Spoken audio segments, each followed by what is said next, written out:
শ্বাস ছেড়ে নিজের মাথায় গাঁটটা মেরে মেয়েকে বলে, ছি মেঘ ছি, কী সব ভাবছিস তুই? কেউ কি তার চাচাতো ভাইয়ের উপর ক্রাশ খায়? ভালো ভদ্র হলেও মানা যেত। এমন গুরু গম্ভীর বদমেজাজি আর হিটলার স্বভাবের কেউ কি তো কারো ক্রাশ হয়? যে ছেলে 10 বছরের মেয়ের গায়ে হাত তুলতে পারে সে আর যাই হোক আমার ক্রাশ হতে পারে না। এটা ভাবতেই মেঘের বুক ভেসে আসে কষ্টে। নিজেকে স্বাভাবিক করতে মোবাইল হাতে নিয়ে কল করে মেঘের সবচেয়ে কাছের বান্ধবী বন্যাকে। প্রথম কল দিতেই রিসিভ হয় কল। বন্যা: আসসালামু আলাইকুম, কেমন আছো বেবি? মেঘ: ওয়ালাইকুম আসসালাম, আলহামদুলিল্লাহ ভালো আছি, তুই কেমন আছিস?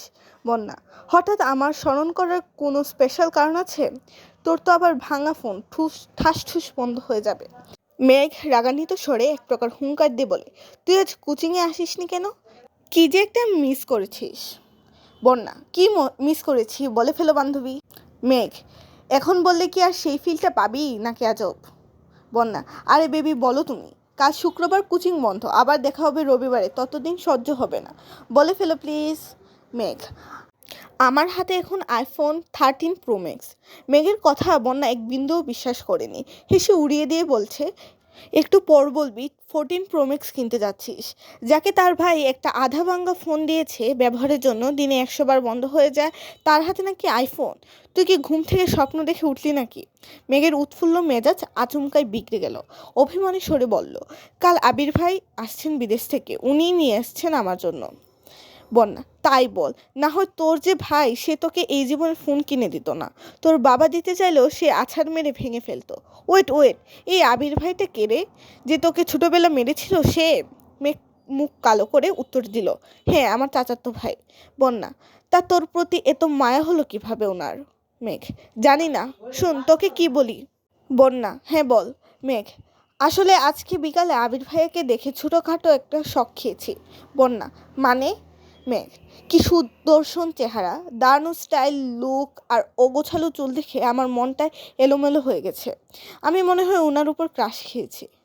মুখ ফুলিয়ে শ্বাস ছেড়ে একটু ধাতস্থ হয়ে গুরুগম্ভীর স্বরে বন্যা বলল, তোর মাথা ঠিক আছে মেঘ? তুই এত বছর যাবৎ বলেছিস এই মানুষটা তোর শৈশব নষ্ট করে দিয়েছে, আজ কৈশোরে পা দিতে এই মানুষটার উপর ক্রাশ খেয়ে ফেলেছিস? মানুষ রং বদলায়, কারণে কারণে বদলায়, কথাটা এতদিন শুনেছি, কিন্তু আজ তোকে দেখে মনে হচ্ছে এই কথাটা 100% সত্যি। না হয় যাকে এত বছর শত্রু ভেবে এসেছিস, আজকে তার কথায় অবলীলায় বলে যাচ্ছিস। বাহ মেঘ বাহ। মেঘের নীরবতা বুঝতে পেরে বন্যা আবার বলা শুরু করলো, এসব কোনো বিষয় না বেবি, হঠাৎ করে দেখেছিস তো তাই আহামরি সুন্দর লেগেছে। বিষয়টা মাথা থেকে ঝেড়ে ফেল, দেখবি সব ঠিক হয়ে গেছে। আমরা না দুজন দুজনকে কথা দিয়েছিলাম একজন বিপদে গেলে আরেকজন সামলাবো, ভুলে গেলি? স্পষ্ট বোঝা গেল মেঘের বদলে যাওয়া অভিব্যক্তি। সহসা নিজেকে সামলে আচমকা প্রশ্ন করে বসলো, আমি কি দেখতে সুন্দর না? আমি কি কারো ক্রাশ হওয়ার যোগ্য না? মেঘের আকস্মিক প্রশ্নে বন্যা কিছুটা হতভম্ব হলো। এরপর কয়েক মিনিট শুধু হেসেই গেল। স্বাভাবিক স্বরে বলল, অবশ্যই তুই সুন্দর, ক্রাশ খাওয়ারও যোগ্য, কিন্তু তুই ছেলেদের ক্রাশ হতে পারবি কি না সন্দেহ আছে। হতে পারিস, রাস্তাঘাটের গাছগাছালির রংচটা দেওয়ালের গরু ছাগলেরও হতে পারিস। রাগে ফুঁসতে ফুঁসতে কল কেটে দিয়েছে মেঘ, আর ভাবছে আজকাল সান্ত্বনা নিতে চাইলেও মানুষ মজা নেয়। যদিও বন্যার হাসির কারণটা খুবই স্বাভাবিক। মেঘকে বরাবরই চোখে চোখে রেখেছে তানভীর সহ বাড়ির সকলে। 6 থেকে 10 পর্যন্ত পড়েছে গার্লস স্কুলে, তারপর গার্লস কলেজ। আহারে জীবন, ধুধু মরুভূমির মতো কোথাও কেউ নেই। স্কুল কলেজের সামনেই বাসার গাড়ি থাকতো, বাসা টু স্কুল, স্কুল টু বাসা। কোনো ছেলে না দেখলে ক্রাশ কীভাবে খাবে? বুধশক্তি হওয়ার পর মেঘ মনে হয় 2-3টা বিয়ে খেয়েছে কাজিনদের, যাকে বলে নামের বিয়ে খাওয়া। তানভীরের বয়ে বিয়েবাড়ির এক কোণে বসে থাকতো মেঘ। ভাইয়ের কড়া শাসন ছিল, ঘর থেকে বের হতে পারবি না, বরযাত্রী আসলে তো আরও নাম। ঘরের ভিতরেই তার জন্য খাবার পাঠানো হতো, তানভীর নিজেই বোনকে খাওয়াতো ইচ্ছে মতো। তারপর বিয়ে শেষ হলে মা বোনকে নিয়ে চলে আসতো। গায়ে হলুদের নাচা, গান গাওয়া, এমনকি মেহেদিও দিতে পারেনি কখনো। এই কষ্টে এখন আর মেঘ কারো বিয়েতেই যায় না। এতে তানভীর মনে হয় হাফ ছেড়ে বেঁচেছে। মেঘের এই সাদা কালো জীবনের কথা শুনলে বন্যা কেন, পৃথিবীর সব মানুষই হাসবে। জীবনটা তার তেজপাতা হয়ে গেছে। মাঝে মাঝে ভাবে এই বাড়িতে জন্মানোটা কি খুব দরকার ছিল। কয়েকবার বন্যা কল ব্যাক করেছে নিজের জীবনের হতাশার জন্য। মেঘ আর কল রিসিভই করেনি।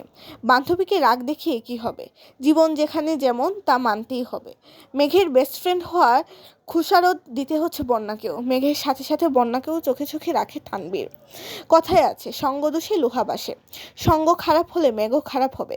তাই সবসময় বন্যার পিছনে লুক লাগিয়ে রাখে। শুধু বন্যাই না, আরও দুইজন বান্ধবী আছে মেঘের, একজন পাখি আর একজন মায়া। ওদেরকে নজরে রাখে তানবীর।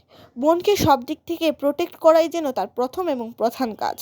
আবির বিকাল থেকে ঘুমাচ্ছে। সন্ধ্যা 7টায় ঘুম ভাঙে আদির ডাকে। নিচে আবিরের আব্বু আর মেঘের আব্বু বসে আছেন। আবিরের বাইক কেনার কথা শুনেই তাড়াতাড়ি চলে এসেছেন অফিস থেকে। আবির ঘুম থেকে উঠে চোখে মুখে পানি দিয়ে টাওয়াল নিয়ে কোনো রকমে মুখটা মুছে তৎক্ষণাৎ রুম থেকে বের হয়। সে তার বাবাকে খুব ভালো করে চিনে। ডাকার সঙ্গে সঙ্গে উপস্থিত না হলে বাড়িতে তাণ্ডব শুরু করে দিবেন। আবিরের চোখে মুখে ঘুমের প্রভাব স্পষ্ট। ব্যস্ত পায়ে হাঁটছে সে। আচমকা এলোমেলো পায়ে ছুটে রুম থেকে বের হয় মেঘ। চুলগুলো গোছালো। আকস্মিক ধাক্কা এড়াতে চটজলতি নিজেকে নিয়ন্ত্রণ করে অগ্নি দৃষ্টিতে তাকায় আবির। তৎক্ষণাৎ মেঘ ভ্রুযুগল শিথিল হয়ে যায়। অমর্ত্য চেয়ে রইল সে। এক মুহূর্তের জন্য মস্তিষ্ক থমকে গেছে আবিরের। দৃষ্টি তার প্রখর। আচমকা হাঁটা থামাতে শ্বাস ভারী হয় আবিরের। কালো জামা পরিহিতা এক ললনার দিকে দৃষ্টি পড়ে। আপাদমস্তক দেখল একবার। কালো জামাতে যাকে অপ্সরার ন্যায় লাগছে। এলোমেলো চুলগুলো তার কোমর ছাড়িয়েছে। চুল দেখে মনে হয় জীবনানন্দ দাশের বনলতাকে উদ্দেশ্য করে লেখা। চুল তার কবেকার অন্ধকার বিদিশার নিশা। দ্রুতগতি থামাতে গিয়ে মেঘের ছোট দেহ কম্পিত হয়। দৃষ্টি পড়ে 6 ফুট লম্বা মানুষটার বুকে। মেঘ মুখ তুলে তাকায় সেই মানুষটার চেহারার পানে। আবিরের চোখের দিকে বিস্ময়িত ভূত নয়নে তাকিয়ে আছে মেঘ। পলকও পড়ছে না একটিবার। আবিরের চোখে মুখে ছিটানো পানির ঝাপটায় এলোমেলো চুলগুলো থেকে চুয়ে চুয়ে পানি পড়ছে, যা তার পরনের সাদা শার্টটি অল্প স্বল্প ভিজিয়ে দিচ্ছে। সেদিকে খেয়াল নেই আবিরের। আবির কয়েক সেকেন্ড স্তব্ধ থেকে হঠাৎ চোখ সরিয়ে পুনরায় রুদ্র মূর্তি ধারণ করে সে সবেগে হাঁটা দেয় সিঁড়ির দিকে। পিছন থেকে অষ্টাদশীর কোমল কণ্ঠে ডাক শুনে থমকে দাঁড়ায় আবির। তবে পিছনে তাকানোর প্রয়োজন মনে করেনি সে। মেঘ ভয়ার্ত কণ্ঠে বলে, থ্যাংক ইউ আবির ভাই। আবির শুনল কিনা কে জানে। এক মুহূর্ত দাঁড়িয়ে যথারীতি ব্যস্ত ভঙ্গিতে নিচে নেমে যায়। মেঘ ঠায় দাঁড়িয়ে আছে দরজার সামনে। থরথর করে কাঁপছে মেঘের হাত পা। মেঘের মনে হচ্ছে ভো ভো করে ঘুরছে সমগ্র পৃথিবী। কেন জানি দাঁড়িয়ে থাকার শক্তি পাচ্ছে না মেয়েটা। নিজেকে নিয়ন্ত্রণ করতে তাড়াতাড়ি দেয়ালে ঠেস দিয়ে দাঁড়িয়ে আছে। এতগুলো বছর পর আবিরের চোখে চোখ রাখল মেঘ। মেঘের ভিতরটা ভয়ে আটকে উঠছে বারবার। অন্তরাত্মা শুকিয়ে যাচ্ছে মেঘের। সোফায় বসে আছে দুই ভাই। বাড়ির মহিলা রান্নাঘরে কাজে ব্যস্ত থাকলেও নজর তাদের এদিকে। কি হবে কে জানে। আলী আহমদ খান নিজের গাম্ভীর্যতা বজায় রেখে এক প্রকার হুঙ্কার দিয়ে প্রশ্ন করলেন, তুমি নাকি বাইক কিনেছ? এই কথায় হুঁশ ফিরে অষ্টাদশীর। কিছুটা স্বাভাবিক হয়ে 2 পা সামনে এগিয়ে বারান্দার সাইডে দাঁড়িয়ে নিচে তাকায় মেঘ। নিচে সোফায় বসা আব্বু আর বড় আব্বু, তাদের থেকে কিছুটা দূরে দুহাত ভাঁজ করে শটান হয়ে দাঁড়িয়ে আছে আবির। জি, ভাবলেশহীনভাবে উত্তর দেয় আবির। কিন্তু কেন? পুনরায় হুঙ্কার দেন তার আব্বু। আমার বাইক কেনার ইচ্ছা ছিল তাই কিনেছি। তুমি জানো না এই বাড়িতে বাইক কেনা বা চালানো নিষেধ? এবার প্রশ্নটা চাচ্চু মুজাম্মেল খান করেছেন। হ্যাঁ জানি, 20-30 বছর আগে কি ঘটে গেছে তা নিয়ে আতঙ্কে থাকার কোনো মানে হয় না। যদি কপালে খারাপ কিছু লেখা থাকে তাহলে সেটা 7 সমুদ্র পাড়ি দিয়ে হলেও আসবে। সেটা আমি ঘরে বসে থাকলেও হবে, আর গাড়ি চলাচল করলেও হবে। তোমরা দুই ভাই কি নিজেদের মর্জি মতোই চলবে? আলী আকবর খান রাগান্বিত স্বরে প্রশ্ন করলেন। বাইক কিনা যদি নিজের ইচ্ছা মতো চলা হয় তাহলে আমি দুঃখিত আব্বু। এই ব্যাপারে আমি নিজের মনের কথাই শুনবো। আমাদের নিজস্ব 3টা গাড়ি আছে। এত গাড়ি কেন কিনলাম? তোমাদের জন্যই তো। মুজাম্মেল খান কোমল স্বরে বললেন, গাড়িতে চলাচল আপনাদের ইচ্ছা তাই আপনারা গাড়ি কিনেছেন। আমার গাড়িতে চলাচল করতে ভালো লাগে না, তাই আমি বাইক কিনেছি। এটা নিয়ে এত কথা বাড়ানোর কি আছে চাচ্চু? তোমাদের বাইক সম্পর্কিত জেরা শেষ হলে আমার তোমাদেরকে একটা গুরুত্বপূর্ণ কথা বলার আছে। আবির আব্বুর দিকে তাকিয়ে কথাগুলো বলল। এতক্ষণ বাড়ির মহিলারা রান্নাঘরে থাকলেও এবার আর থাকতে পারলেন না। এক ছুটে সবাই ড্রয়িং রুমে চলে এসেছেন। মেঘ তীক্ষ্ণ দৃষ্টিতে তাকিয়ে আছে আবিরের দিকে। এই বাড়িতে এত বছরে কাউকে গলা উঁচু করে মুখের উপর কথা বলতে শুনেননি সে। তানভীর ভাইয়া যতটা মেজাজ দেখিয়েছে সব মেঘের উপর। বড় আব্বু বা নিজের আব্বুর মুখের উপর কথা বলার সাহস হয়নি তার। আবির ভাই 2 দিন হলো এসেছে, আজই বাবার মুখের উপর নিজের মর্জি শোনাচ্ছে। এখন মেঘের মনে হচ্ছে উনি হিটলার থেকেও বড় মাপের কিছু। মনোযোগ দিয়ে বাকি কথা শোনার চেষ্টা করছে মেঘ। আবির: আব্বু চাচ্চু, আমি অনেক দিন ধরে যাবত চিন্তা ভাবনা করেছি নিজে একটা কোম্পানি শুরু করব। তোমরা অনুমতি দিলে কাজ শুরু করব। মুজাম্মেল খান ও আলী আকবর খান দুজনের মাথায় যেন আকাশ ভেঙে পড়েছে। এত বছর ছেলেকে বাহিরে রেখে পড়াশোনা করিয়েছেন, দেশে এসে নিজের ব্যবসার হাল ধরবে। দেশে পা দিতেই নিজে কোম্পানি খোলার চিন্তা ভাবনা করছে ছেলে। মুজাম্মেল খান চিন্তিত কণ্ঠে বললেন, আমরা তো ভেবেছিলাম তুমি পারিবারিক ব্যবসাকে এগিয়ে নিয়ে যাবে। আবির কিছু বলার আগেই আলী আকবর খান বলেন, ঠিক আছে, তুমি পড়াশোনা করে এসেছো, তোমার নিজস্ব মতামতের গুরুত্ব আমরা অবশ্যই দিব। তোমার নতুন কোম্পানি নিয়ে আমাদের কোনো আপত্তি নেই, তবে আমার একটা শর্ত আছে। তুমি আমাদের কোম্পানির সিইও হবে। আগামীকাল শুক্রবার অফিস ছুটি, তাই তুমি শনিবারে অফিসে যাবে। তোমাকে অফিসিয়ালি সিইও পদে দেওয়া হবে। তারপর তুমি আমাদের অফিস সামলে যদি নতুন কোম্পানি শুরু করে প্রতিষ্ঠিত হতে পারো, তাতে আমাদের কোনো আপত্তি নেই। বেস্ট অফ লাক মাই বয়। আবির যেন আগে থেকে জানতো এরকম কিছু হবে, তাই তার মধ্যে কোনো পরিবর্তন দেখা গেল না। এতটুকু বলে সোফা থেকে উঠে রুমের দিকে হাঁটা শুরু করলেন আবিরের আব্বু। কয়েক কদম এগিয়ে আবার দাঁড়িয়ে আবিরের দিকে তাকে রুদ্ধ কণ্ঠে বললেন, আমরা কোম্পানি সামলানোর জন্য সারা জীবন থাকবো না, তোমাদেরকেই দায়িত্ব নিতে হবে। তুমি না পারলে তোমার প্রাণপ্রিয় ভাই তানভীরকে বলো রাজনীতি ছেড়ে ব্যবসায় আসতে।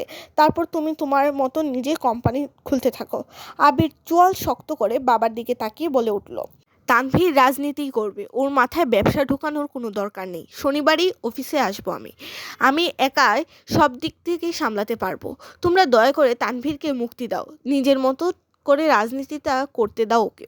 তোমার শর্ত যেমন আমি মেনে নিয়েছি, তোমাদেরকেও আমার একটা শর্ত মানতে হবে। সেটা হলো, আমি আমার মন মতো কাজ করব। আমার যখন যেখানে প্রয়োজন হবে নিজের কাজ গুছিয়ে আমি চলে যাব। তখন আমাকে কোনো প্রকার বাধা দিতে পারবে না কেউ। দরকার হলে 2টা অফিসের কাজ শেষ করে আমি রাত 12টায় বা 2টায় বাসায় ফিরবো, এমনকি নাও ফিরতে পারি। এতে তোমাদের যেন মাথা ব্যথা না হয়। একদম এ কথাগুলো বলে কোনো দিকে না তাকিয়ে দ্রুত পায়ে বাসা থেকে বের হয়ে যায় আবির। আলী আহমদ খান কয়েক মুহূর্ত দাঁড়িয়ে কোনো কথা না বলে রুমের দিকে হাঁটা দেন। পিনপতন নীরবতা বাড়িতে। সোফায় বসে আছেন মুজাম্মেল খান। কাছেই 3 যা, একজন আরেকজনের দিকে তাকাচ্ছে বারবার। তাদের আবিরের প্রতি পূর্ণ বিশ্বাস আছে, কিন্তু সমস্যা হচ্ছে বাহিরের দুনিয়া সামলাতে গিয়ে নিজের প্রতি যদি যত্নহীন হয়ে পড়ে ছেলেটা, এটা তাদের চিন্তার বিষয়। নিচে উপস্থিত মানুষগুলোর মধ্যে চিন্তার ছাপ দেখা গেলেও উপরে দাঁড়িয়ে এক প্রকার বিনোদন উপভোগ করছিল মেঘ। যে বড় আব্বুর কথার উপর কারো কথা চলে না, আজ ওনার সাথে টক্কর দেওয়ার মানুষ এসেছে। বাবা ছেলে কি শর্তটাই না দিচ্ছে, যেমন বাবা তেমন ছেলে। এসব ভেবেই হাসি পাচ্ছে মেঘের। হঠাৎ করেই হাসিটা গায়েব হয়ে মুখটা ভারী হয়ে গেল মেয়েটার, আর ফিসফিসিয়ে বলতে শুরু করলো, নিজে তো হিটলার, সাথে আমার ভাইটাকেও বড় গুন্ডা বানাতে কি সুন্দর উৎসাহ দিচ্ছে।